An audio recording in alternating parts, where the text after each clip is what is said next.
The remote realm of Highland malt whisky may be small, but it's studded with riches. Around 50 distilleries sit on the banks of the Spey or her tributaries, each jealously guarding the secret of their whisky's unique flavour. Harum ho for Donald Don, we are his tanter wallops on. He's a lad that's worth a known, for he makes Highland whisky. When he was young and in his prime, he lured a bonny lassie fine. She jilted him and dice and sign, his only love is whisky. A bunch of rags is all his bras, his hairy wig had frecht the cross, his dirty face and clarty paws would fill the B.O. bisky. As a sarky has but in, fairly worn to skin and bane, louping lighter in its lane, with fleecy, bald and frisky. So here's a health to Donald Don, we are his tanter wallops on. May he never lack a scone, but mackin' Highland whisky.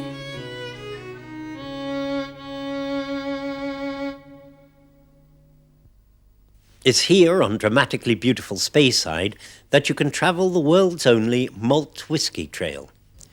8 signposted distilleries have joined together and are willing to throw open their doors to share just a few of their secrets. You'll find a warm welcome and a dram. Each has its own story to tell, graced with remarkable, hard-working and visionary men and women. You'll find strange tales and extraordinary happenings.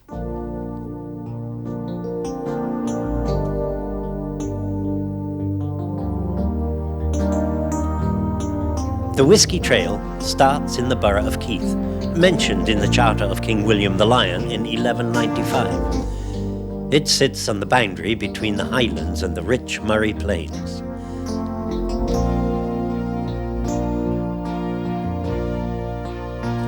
Strathisla is fondly regarded as the oldest working distillery in the Highlands, founded by George Taylor, the local postmaster and banker, in 1786. For much of the 19th century, the Longmore family were in charge. William was a progressive farmer who, recognizing the distillery's dependence on the talented people of Keith, built a village hall and bowling green for their recreation.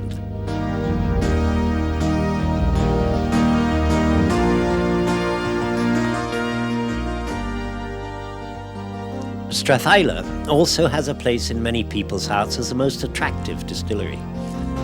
The characteristic pagoda-style roofline was created by Doig ventilators, a great technical innovation of the 1870s, designed by Charles Doig, the architect of Elgin. Thankfully, for so practical an item, they are an elegant addition to the landscape. As the distillery was expanded and rebuilt over the years, it was common practice to gather materials from nearby ruins. This is probably how a fascinating stone bearing the initials LMO came to be in the old granary wall.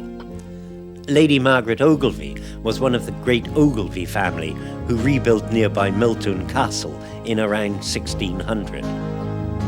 The most famous member of the family was John, martyred at Glasgow Cross in 1615 and elevated to sainthood by the Pope in 1976. Built by the River Isla, which till as recently as 1965 turned the 19th century water wheel, Strathisla gets its soft and pure water for brewing from the Broom Hill Spring. In the 12th and 13th centuries, Dominican and Cistercian monks considered it a holy well and knew it as Fons Bulliens, or bubbling fountain. But long before that, Pictish water kelpies were said to guard the sacred sweet water of Strathisla. Perhaps they still do.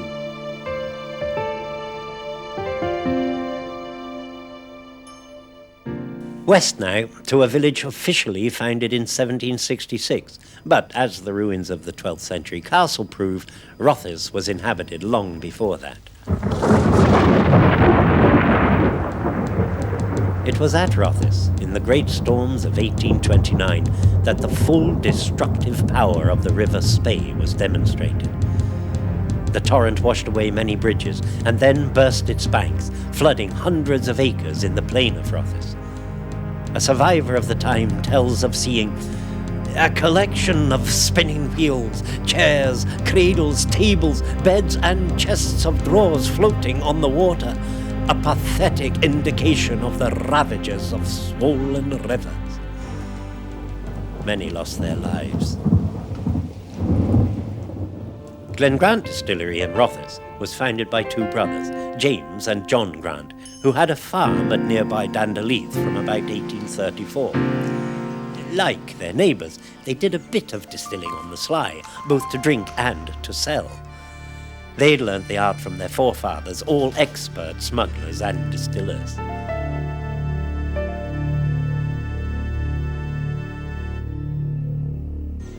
The site the brothers chose was by the ever-flowing Cappadonic Well.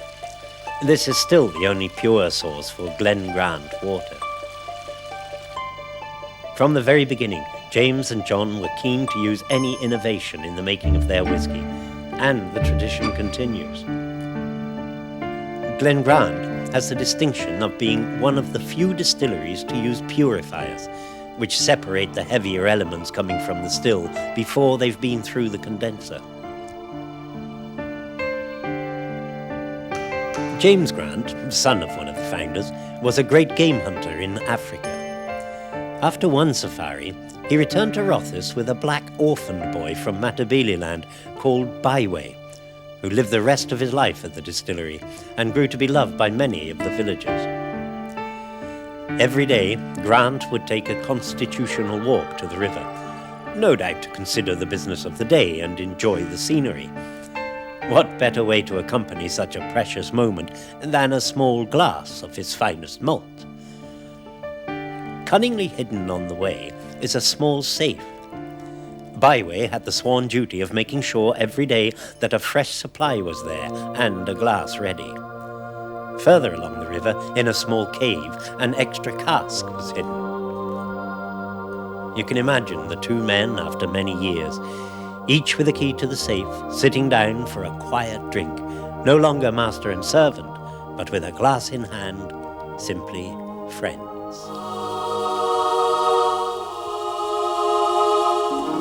Nestling at the foot of the Manor Hill in Nakando parish is the third distillery along the Whisky Trail, Cardew.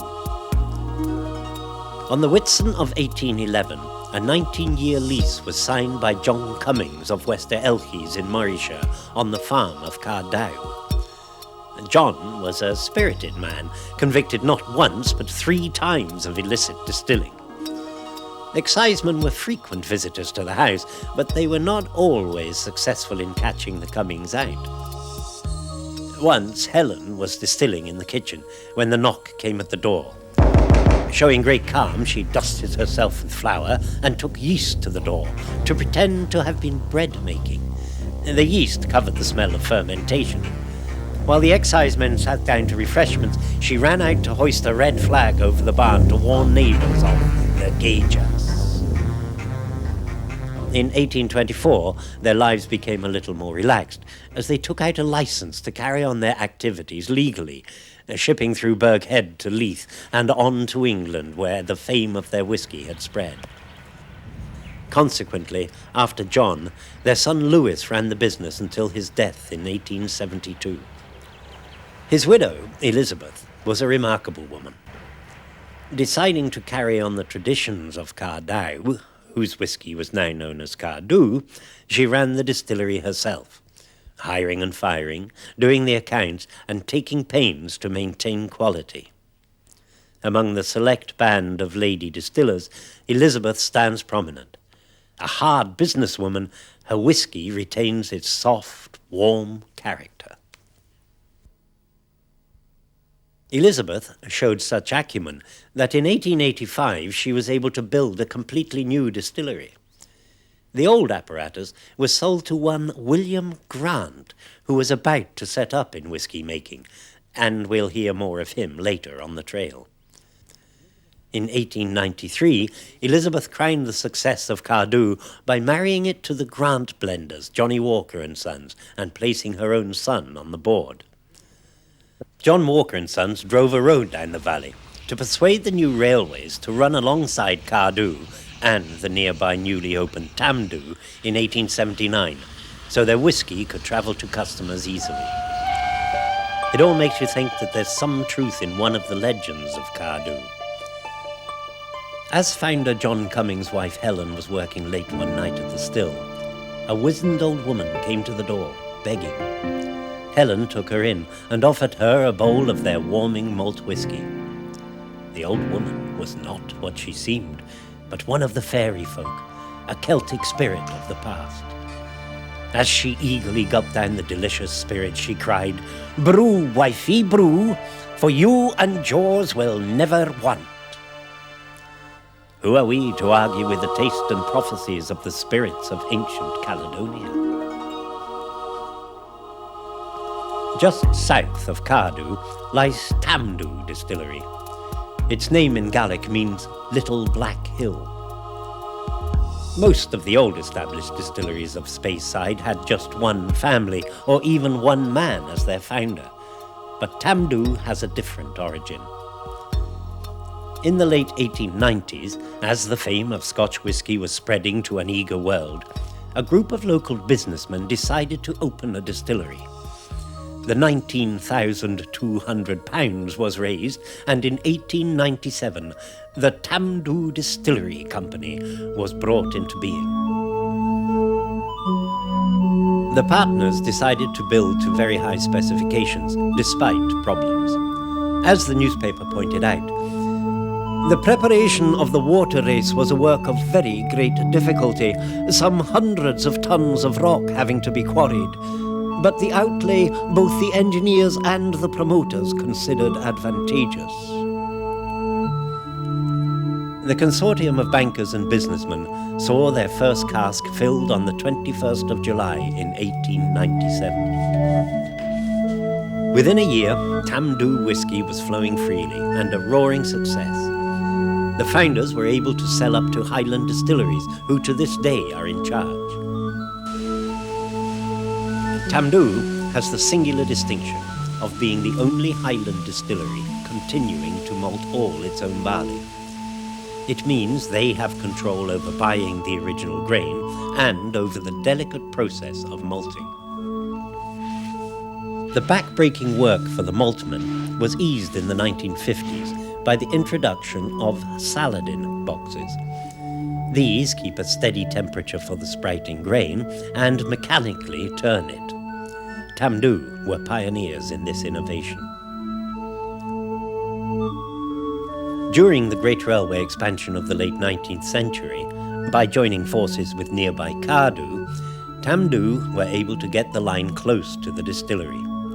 For generations, until the beaching cuts of the 1960s, the whiskey train was a familiar sight on Speyside, carrying hundreds of casks south. The old railway station was saved. It now lives again as the Tamdhu Visitors Centre. Within its charming wooden walls, you can toast the golden age of steam with the fruit of whiskey's golden age, Tamdhu malt.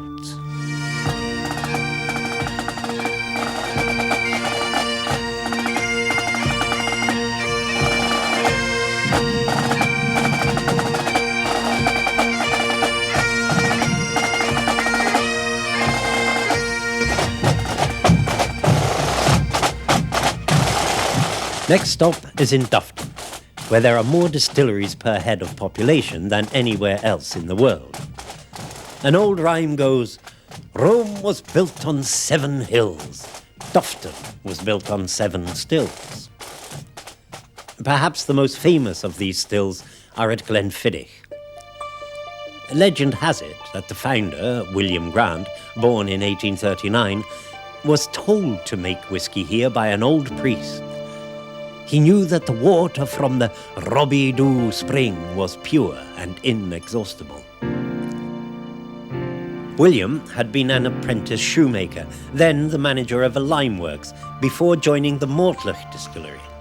He stayed there 20 years, eventually becoming manager.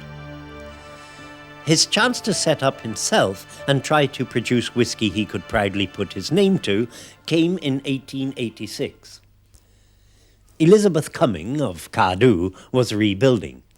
So in the late summer of 1886, William handed over the price of £120 for the old equipment. His whole investment in Glenfiddich was £775, money carefully saved and wisely spent. He saw his first whisky produced on the suitably festive day of Christmas, 1887. William and his 5 sons were fascinating men. Education was nearly as highly prized to them as whisky. One became a lawyer, another a teacher, while the other 3 worked as stillman, maltman, and tun-room man for their father.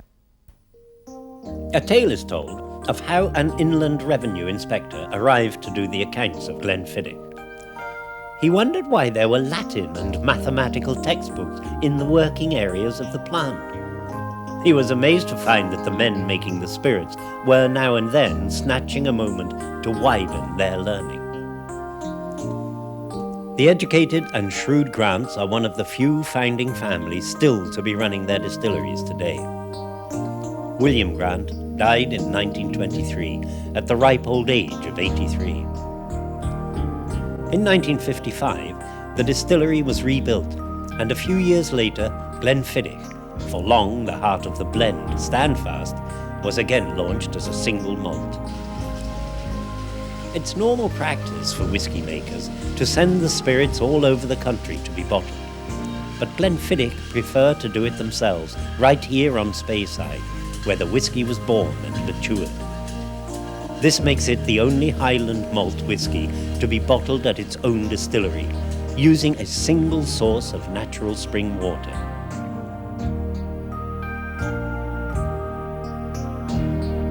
The future of this family company is certain. The descendants of William Grant are determined to remain independent and Scottish, committed to retaining the old traditional methods of production. Where the River Arn joins the rushing torrent of the Spey at the foot of Benrinnes is the distillery of Glenfarclas at Ballindalloch. Its future and fortunes have been watched over by another Grant family. The story starts in 1836, when a farmer, Robert Hay, applied for one of the new licenses to distill whisky on his farm. His was rather a small operation, and it wasn't until his death in 1865 that things started to get going. John Grant, from Blairfindie, bought the farm and distillery for £511.